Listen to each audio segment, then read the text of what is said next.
तो नमस्कार साथियों। तो बहुत बड़ी खबर एक ये आई है कि राज्य में बाहरी लोग नौकरी कर रहे हैं और इनका नुकसान क्या हो रहा है, इसके बारे में हम आपको इस खबर में बता रहे हैं कि जो बाहरी लोग हैं ये खुफिया जांच के खुलासे के बाद प्रदेश के सभी संयुक्त आयुक्तों से प्रमाण पत्र मांगा गया है।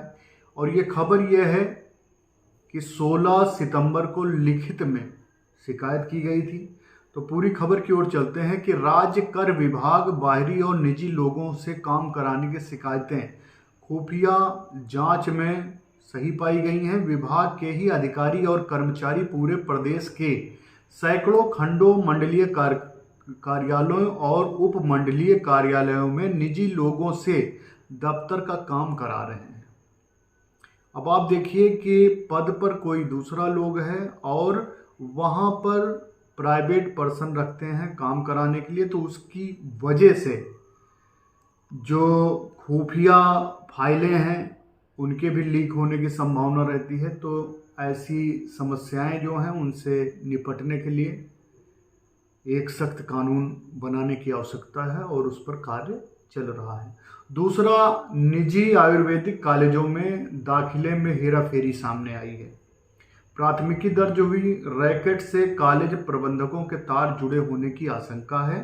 प्रदेश में आयुष काउंसलिंग में आयुर्वेद के निजी कॉलेजों में दाखिले में हेराफेरी सामने आई है। इसके पीछे किसी साइबर हैकर्स का हाथ बताया जा रहा है। इस रैकेट के तार निजी कॉलेज प्रबंधन से जुड़े होने से इनकार नहीं किया जा सकता, क्योंकि अब तक जिन 30 छात्रों का मामला सामने आया है वे निजी कॉलेजों से ही जुड़े हुए हैं।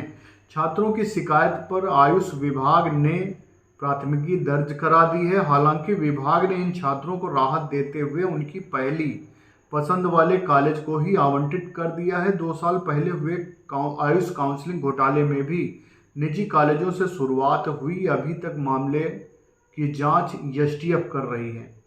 तो देखिए, प्रदेश के आयुष विद्या के कॉलेजों में पहले चरण में 7,210 सीटों पर काउंसलिंग हुई, जिसमें 4,509 ने दाखिला लिया। करीब 2,701 सीटें खाली रह गई। इसमें 87 सीटें सरकारी क्षेत्र की थी।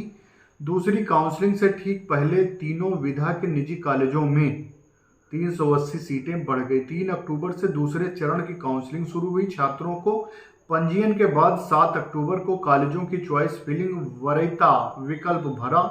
सीट आवंटन सूची जारी हुई तो तमाम छात्रों को ऐसे निजी कॉलेज आवंटित हो गए जिन्हें उन्होंने वरीयता विकल्प में भरा ही नहीं था। इसकी भनक लगने के बाद विभाग में भी हलचल मच गई। आनन फानन में छात्रों को रिपोर्ट दर्ज कराने का निर्देश दिया गया। अब तक 30 छात्रों ने साइबर क्राइम के जरिए सीट बदलने का आरोप लगाते हुए रिपोर्ट दर्ज कराई। इसी आधार पर काउंसलिंग कमेटी के सचिव प्रोफेसर अरविंद कुमार ने लखनऊ में भी रिपोर्ट दर्ज करा दी है। सूत्रों का कहना है कि पूरे मामले की जांच हुई तो विभागीय अधिकारियों एवं कर्मचारियों तक आंच पहुंच सकती है, क्योंकि कॉलेजों को आवंटित सीटों का ब्यौरा इन्हीं के पास था।